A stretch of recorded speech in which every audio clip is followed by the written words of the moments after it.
2월 둘째 주 2월 11일 주일 예배 참여하신 여러분을 축복합니다. 오늘은 설날 연휴 안의 주일이죠. 가족과 함께 하나님의 말씀을 들었으면 하는 바람이 있고요. 주의 은혜가 함께 하시기를 축복합니다.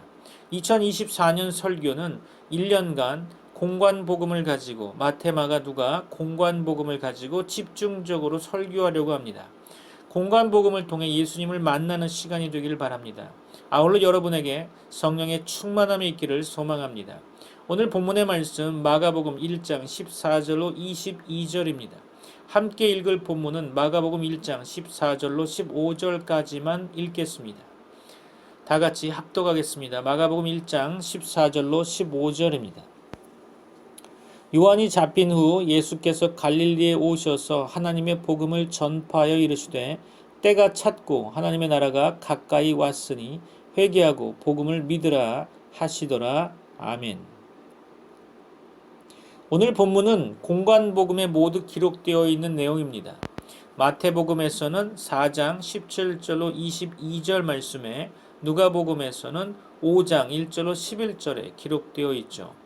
지난주에 마태복음 4장 1절로 11절을 설교하면서 이번 주의 계획으로는 본문으로 마태복음 4장 17절로 22절을 정하고 준비하다가 마가복음과 누가복음을 함께 연구하며 보게 되었는데요.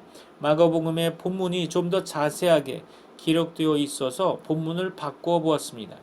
여러분도 성경을 보며 한 주간 묵상하실 때에 마태복음과 마가복음 그리고 누가복음까지 연계해서 보면 유익할 듯합니다. 여러분에게 하나님의 은혜가 충만하시기를 축복합니다. 오늘 본문으로 들어가 살펴보면 예수님께서는 세례 요한의 잡힘을 들으시고 이사야의 예언대로 갈릴리 지방에서 그분의 전도 사역을 시작하셨습니다. 이로써 죄와 슬픔 가운데 있는 흑암에 앉은 백성이 큰 빛, 찬 빛인 예수 그리스도를 보게 된 거죠. 마태복음 4장 17절에 언급한 바와 같이 예수님께서는 회개하라, 천국이 가까이 왔느니라 라고 말씀하셨습니다. 그가 전하신 말씀은 세례 요한의 전한 내용과 동일하게 보이죠. 회개는 하나님을 섬기지 않고 하나님의 뜻과 상관없이 살던 사람들, 곧 불경건하고 부도덕하던 자들이 하나님께로 돌아오는 것입니다. 그것은 죄인이 불경건과 부도덕의 죄를 깨닫고 그 죄를 미워하고 그 죄로부터 돌이키기로 결심하는 거죠. 하나님 없이 사는 것이 죽음이요 불행이었고 하나님께로 돌아오는 것이 생명이요 행복인 거죠. 천국이 가까이 왔다는 데에 회개의 필요성과 절박성이 있는 것입니다.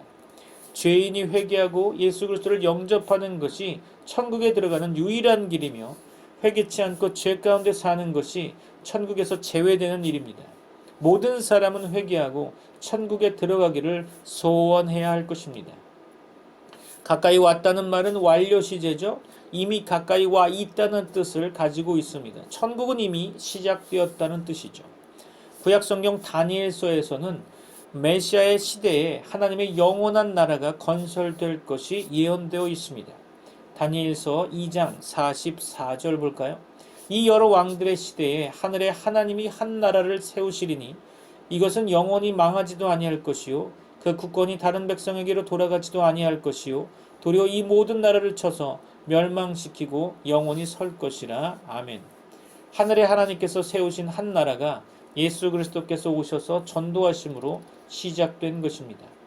예수님께서는 갈릴리 해변에 다니시다가 시몬 베드로와 그의 형제 안드레 또 세베대의 아들 야고보와 그의 형제 요한을 제자로 부르셨습니다.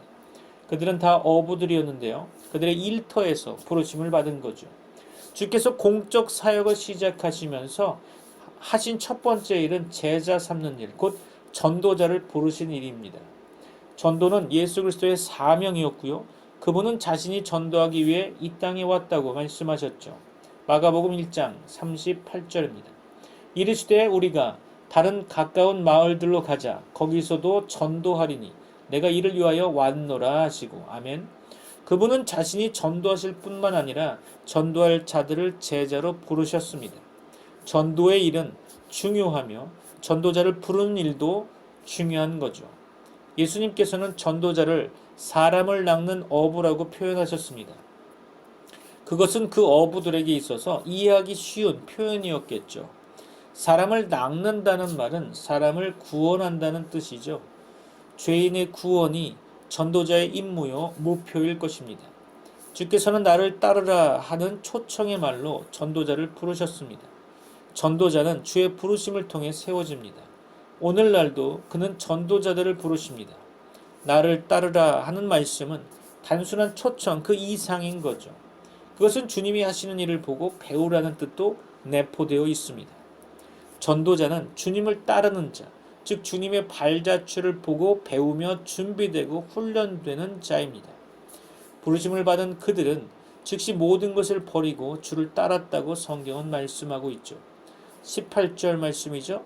곧 그물을 버려두고 따르니라. 20절 말씀에 곧 부르시니 그 아버지 세베대를 품꾼들과 함께 배에 버려두고 예수를 따라가니라. 아멘. 부르시는 그가 누구이신지 또 부르신 그 일이 무엇인지 안다면 그렇게 응답하지 않을 자가 없을 것입니다. 부르심을 받은 자들은 전도하는 일을 위해 그들의 몸과 마음을 바치며 시간과 재능과 돈과 자기 생명까지도 바칠 것입니다. 오늘 본문의 말씀이 속한 마가복음은 예수님의 갈릴리 사역에 초점을 맞추고 있습니다. 그래서 다른 복음서와는 달리 마가복음은 예수님의 유대 지방의 사역에 대해서는 거의 언급을 하고 있지 않음을 볼 수 있죠. 마가가 예수님의 갈릴리 사역을 예수님 복음 사역의 핵심으로 보고 있는 까닭일 것입니다. 한편으로 마가는 마지막 고난주간 예루살렘의 행적에 대하여서는 매우 자세히 기록하고 있음을 볼 수 있습니다. 마가는 요한복음 2장에서 4장까지의 말씀, 그 기록하고 있는 말씀을 다시 말해서 예수님의 유다와 사마리아 공생의 1년을 과감하게 생략하고 곧바로 예수님의 갈릴리 사역을 기술하고 있습니다. 갈릴리 지방은 정치적, 경제적으로 차별 대우를 받던 지역이었죠. 예수님께서는 갈릴리 지방에서도 가버나움과 같이 사람들이 많이 모이는 지역에서 주로 사역하셨습니다. 또한 귀머거리, 맹인, 병든 자, 세리 등 가난하고 소외된 사람들에게 중점적으로 복음을 전하셨죠. 예수님의 공생애가 시작된 시점은 요한이 잡힌 후였다고 성경은 말씀하죠. 이는 한 시대가 마감되고 새로운 시대가 시작되는 분기점으로 생각하면 될 것입니다. 본문은 이 시점을 때가 찼고라고 묘사하고 있죠. 구약의 마지막 선지자 요한이 잡힌 후에 우리 주께서는 신약 곧 새 언약의 복음 사역을 시작하셨습니다. 참고로 갈라디아서 4장 4절로 5절 말씀 볼까요?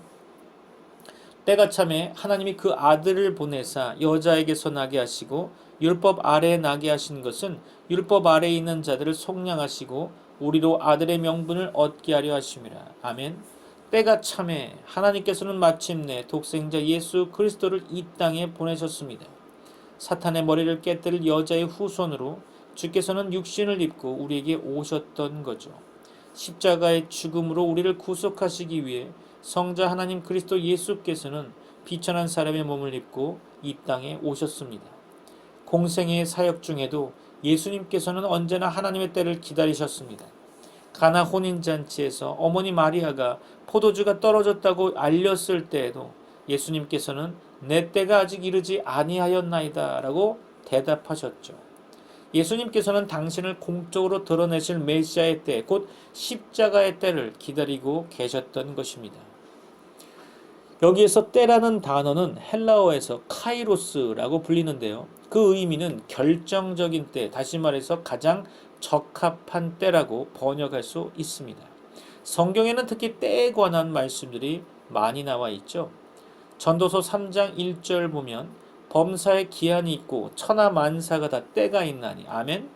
고린도후서 6장 2절이죠. 이르시되 내가 은혜 베풀 때에 너에게 듣고 구원의 날에 너를 도왔다 하셨으니 보라 지금은 은혜 받을 만한 때요 보라 지금은 구원의 날이로다. 아멘. 공생애를 시작하시기 전에 예수님께서는 무려 30년 동안을 차분히 기다리시며 준비하셨습니다. 하나님의 때에 하나님의 방법으로 사역하기 원하셨기 때문이죠. 사도 바울도 회심한 이후에 아라비아에서 3년의 세월을 지내며 때가 차기를 기다렸다고 성경은 말씀합니다. 갈라디아서 1장 17절로 19절이죠. 또 나보다 먼저 사도된 자들을 만나려고 예루살렘으로 가지 아니하고 아라비아로 갔다가 다시 다메섹으로 돌아갔노라. 그 후 3년 만에 내가 게바를 방문하려고 예루살렘에 올라가서 그와 함께 15일을 머무는 동안 주의 형제 야고보 외에 다른 사도들을 보지 못하였노라. 아멘.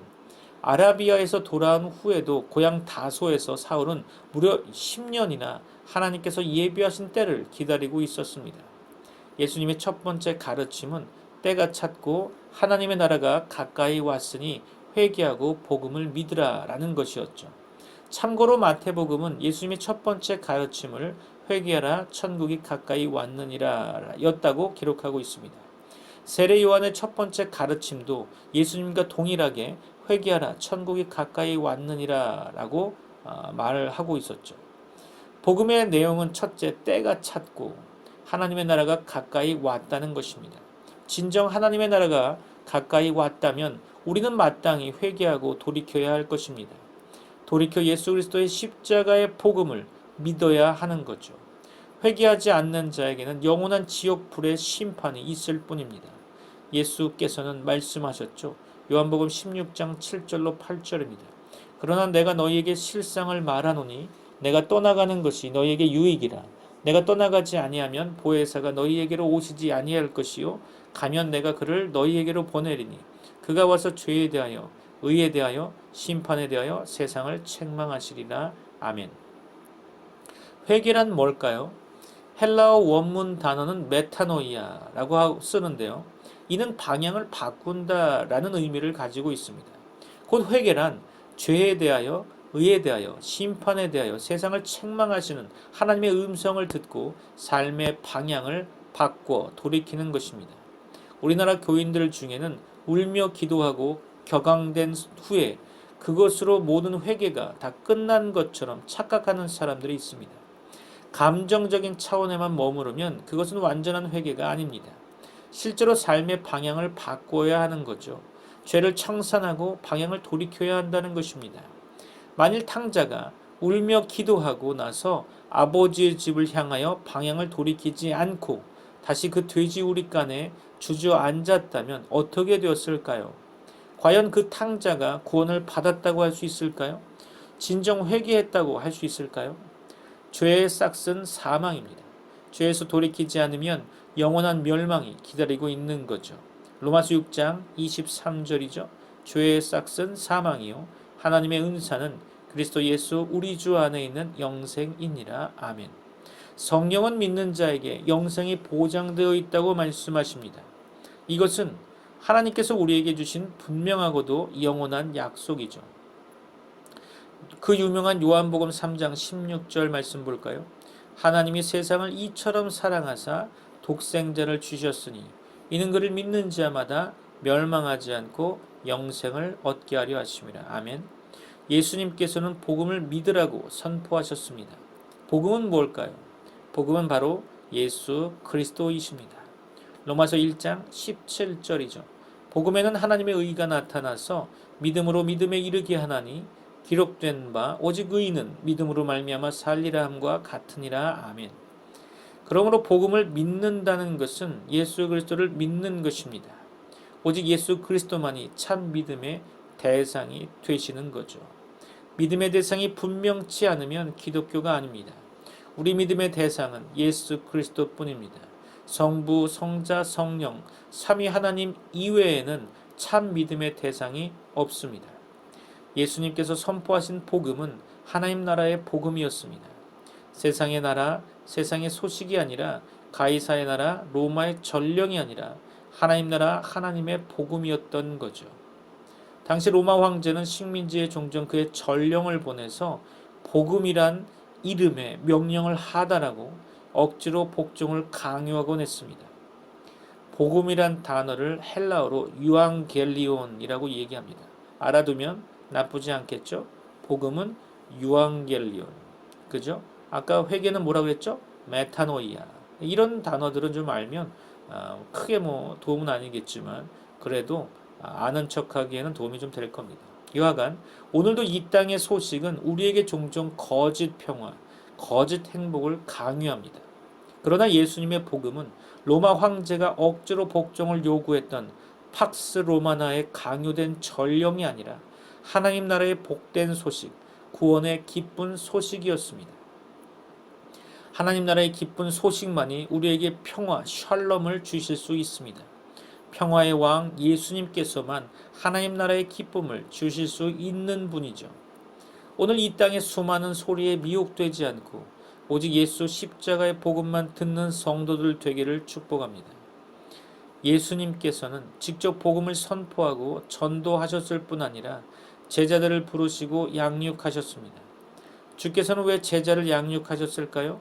그것은 주께서 십자가 죽음을 바라보셨기 때문입니다. 세상을 바꾸는 전략으로 예수님께서는 제자들을 선택하셨습니다. 십자가 죽음 이후 주께서 승천하신 이후에도 복음이 계속 전파되도록 예수님께서는 제자들을 부르시고 양육하시며 훈련하셨던 거죠. 주께서 부르실 때의 제자들은 그 말씀에 압도되어 도무지 항거할 수 없었을 것입니다. 권세 있는 새 교훈에 놀라서 그들은 불가항력적으로 예수님의 제자가 되었던 거죠. 주께서는 말씀하셨습니다. 마가복음 1장 17절이죠. 예수께서 이르시되 나를 따라오라 내가 너희로 사람을 낚는 어부가 되게 하리라 하시니. 아멘. 시몬과 안드레에게 이 말씀이 얼마나 큰 충격이었을까요? 아니 물고기가 아니라 사람을 낚는다니요. 요즘에는 사람을 낚는다고 하면 속인다 이런 얘기도 많이 하지만 여기서 이야기한다는 성경적 이야기는 아닙니다. 성경적 이야기는 사람을 낚는다고 하는 것은 구원을 준다는 뜻이죠. 일상의 생활인에게 그리스도의 일꾼으로 단순히 농사를 짓는 것이 아니라 사람을 짓는 그리스도의 일꾼으로, 단순히 직장 생활하는 것이 아니라 직장을 변화시키는 그리스도의 일꾼으로, 단순히 사업을 하는 것이 아니라 생명의 일터를 경영하는 그리스도의 일꾼으로, 단순히 지식을 가르치는 것이 아니라 생명을 살리는 그리스도의 일꾼으로, 단순히 고기를 낚는 것이 아니라 사람을 낚는 그리스도의 일꾼으로 만드는 것이 바로 제자화가 아닐까요? 아멘이시죠? 주께서 부르실 때 제자들은 모든 것을 버려두고 곧 예수를 쫓았다고 성경은 말씀하고 있죠. 그들이 버렸던 그물과 배는 당시 그들의 유일한 생계 수단이었을 것입니다. 그들은 어떻게 그 모든 것을 버려두고 예수를 쫓을 수 있었을까요? 생명보다 더 소중한 예수님을 발견했기 때문이 아닐까요? 예수님을 그리스도로 발견했기 때문일 것입니다. 어쩌면 예수님을 인생을 걸만한 목표나 대상으로 여겼을 수도 있겠죠. 베드로는 후에 이렇게 고백합니다. 마가복음 10장 28절이죠. 베드로가 여짜와 이르되 보소서 우리가 모든 것을 버리고 주를 따랐나이다. 아멘. 예수를 믿는다고 모든 것을 다 버려야 한다고 이야기할 수도 있겠지만 성경에서 이 본문에서만큼은 이런 이야기를 하자는 내용이 아닐 겁니다. 그러나 어떤 때에는 복음을 위하여 우리의 가진 것을 포기해야 할 때가 있겠죠. 우리의 기득권을 포기할 때도 있고 우리의 이익을 포기할 때도 있을 것입니다. 복음이 우리 삶의 최우선 순위가 된다면 복음 전파에 방해가 되는 것들은 버리지 않을 수 없겠죠. 성경은 제자들이 배와 그물을 버려두고 예수를 쫓았다고 기록하고 있습니다. 무엇을 버리는 것보다 더 중요한 것은 예수님을 쫓아가는 것입니다. 오늘날 간혹 무엇인가 버리긴 버렸는데 정작 예수님을 쫓아가지 않고 엉뚱한 것들을 쫓아가는 사람들이 더러 많습니다. 예수를 쫓는 것이 아니라 돈과 세상 권력과 자리를 탐내는 사람들이 많다는 거죠. 하나님의 나라가 아니라 자기 왕국을 건설하는 사람들도 있습니다. 마땅히 주께서 받아야 할 영광을 자기 것으로 가로채는 사탄의 자식들도 있다는 거죠. 그들에게 주님은 말씀하십니다. 마태복음 7장 23절이죠. 내가 너희를 도무지 알지 못하니 불법을 행하는 자들아 내게서 떠나가라 하리라. 아멘. 예수님을 쫓으면서도 제자들의 삶은 코페르니쿠스적인 대전환을 하게 되었습니다. 당시 천동설을 지동설로 이야기한 거죠. 하여튼 대전환이 당시에 있었다고 합니다. 여하간 그러한 삶의 전환이 우리에게 있습니까? 이제 말씀을 정리하려고 합니다. 축복 중에 가장 큰 축복은 회개하는 것입니다. 심판 중에 무서운 심판은 회개가 안 되어서 자신의 삶의 욕심을 포기하지 못한 채 그럭저럭 살아가는 것입니다. 회개가 무엇일까요? 깨닫고 돌이키고 악에서 떠나 애통하고 통에 자복하며 삶의 방향을 바꾸는 것입니다. 하나님은 회개의 통로로 우리에게 성령으로 임하십니다. 그러므로 회개가 없다면 하나님의 성령은 우리에게 임한 것이 아닌 거죠. 진정한 회개가 없다면 하나님과 친밀한 교제도 없는 것입니다. 한국 교회에서 점점 회개가 약화되고 있음은 안타까운 일입니다. 초대교회로 갈수록 회개의 역사가 농후하게 나타났습니다. 그렇다고 초대교회로 돌아가자는 캠페인과 운동으로 그때 임했던 성령의 역사와 회개의 역사를 맛볼 수 있을까요? 그것은 장담할 수 없겠죠. 성령의 역사란 회개의 역사를 말하는 것입니다. 회개하는 곳에 성령이 임하십니다. 그러므로 회복과 소생의 첫걸음은 회개뿐인 것입니다. 회개가 일어나지 않으면 아무리 기도해도 응답이 없을 것입니다. 회개가 일어나지 않는다면 아무리 예배를 드려도 그것은 쇼에 불과한 것이죠. 진정한 회개 없이 진정한 예배가 이루어지지 않는 것입니다. 교회 다니고 예배를 드린다고 다 그리스도인이 아닌 거죠. 진정한 성령의 임재가 일어날 때 진정한 회개가 일어나는 것이며 이때 우리는 그리스도인이라 불리워지게 되는 것입니다. 교회 다니는 종교인들과 절간에 가는 종교인들 그리고 성당에 앉아있는 종교인들 무엇이 다를까요? 자신의 안위와 평강 그리고 자신의 소원을 이루기 위해서 이용하는 도구로 종교를 선택함에 있어서 다를 게 무엇입니까? 장소만 바뀐 거죠. 기독교가 종교가 되면 안 되고 또한 종교로 될 수 없는 이유가 성령의 역사가 일어나기 때문입니다. 진정한 회개로 삶을 바꿀 수 있기 때문에 다른 종교와는 차별화되는 것입니다. 하나님은 이 땅 가운데 진정한 성령의 임재를 경험하여 진정한 회개를 하는 자를 기뻐하십니다. 아무리 수준 높은 성형수술을 한다 한들 DNA를 바꿀 수는 없지 않겠습니까? DNA를 바꾸는 것이 바로 회개인 것입니다. 회개는 우리의 근본을 바꾸는 것입니다. 성령의 충만이 진정한 회개로 이어지는 거죠. 우리 안의 위로와 회복도 진정한 회개 후에 경험되어지는 것입니다. 믿습니까? 여러분에게 이 말씀이 깨달아지기를 축원합니다. 회개 없는 말씀, 회개 없는 기도, 회개 없는 봉사는 DNA를 그대로 두고 성형수술을 반복하는 것과 같은 것입니다. 성령의 역사 중에 한 가지는 우리에게 진정한 회개로 안내하신다는 것입니다. 진정한 회개를 도우신다는 거죠. 개인마다 다르겠지만 성령의 역사는 하나님을 대적하고 하나님과 원수가 되었던 일들을 끄집어내어서 마음을 찢고 애통하게 하는 것입니다. 그리고 그 길에서 돌아서게 하는 것이죠. 하나님은 우리에게 세 가지를 준비해 두시고 회개를 촉구하십니다. 첫째는 임재입니다. 하나님은 회개하는 영혼 가운데 임하십니다. 그것이 회개의 사인인 거죠.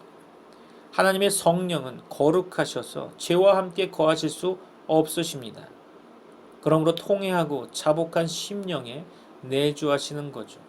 임마누엘의 축복, 그것은 회개로 주어지는 것입니다. 하나님이 우리와 함께 하십니다. 둘째는 회복입니다. 하나님은 기력 없는 영혼들에게 회개를 통해 생기와 회복을 주십니다. 셋째로 기쁨입니다. 사도행전에 보시면 하나님은 회개하는 자에게 유쾌하게 되는 날을 주신다고 하셨습니다. 이러므로 회개의 유익은 엄청나게 많습니다. 반대로 회개하지 않으면 우리의 삶은 허전하고 답답하며 맥 빠질 일이 많고 슬픔이 많게 될 것입니다. 그러나 알아야 할 것은 회개조차 우리의 힘으로는 불가능하다는 것입니다. 우리의 회개는 대부분 뉘우침이나 후회가 많죠. 그러나 그것은 진정한 회개가 아닙니다. 회개에는 열매가 있습니다. 회개한 후로는 다시는 그런 죄악된 일을 반복하지 않는 몸부림이 있는 거죠. 그 죄악된 일을 계속한다면 그것은 진정한 회개가 일어나는 것이 아닐 것입니다. 단지 후회한 것일 뿐 회개는 아닌 거죠. 지금 여러분에게 문제가 있습니까? 혹시 많이 답답하십니까?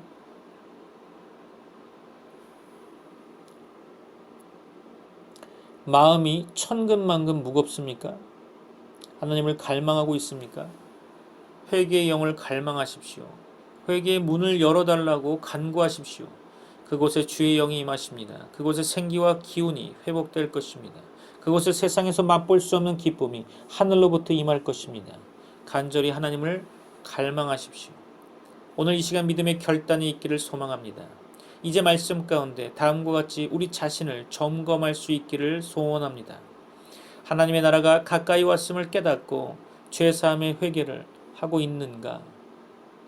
하나님을 향하여 우리 삶의 방향을 바꾸었는가? 진심으로 예수 그리스도의 십자가의 복음을 믿고 있는가? 주께서 부르시는 음성에 응답하고 있는가? 사람을 낚는 업으로 살고 있는가? 그러한 삶의 전환이 우리에게 있었는가? 복음에 우리의 생명을 걸고 있는가?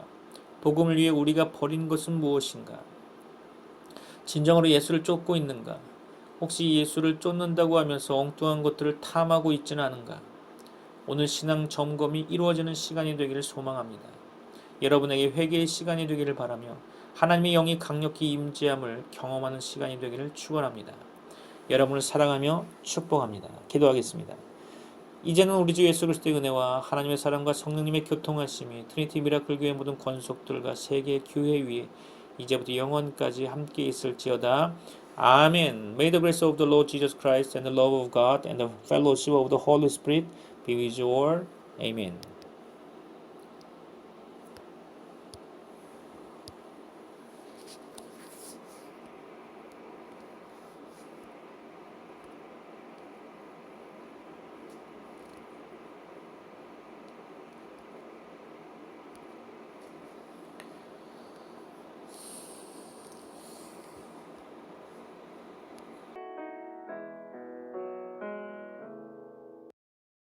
예수 가장 귀한 그 이름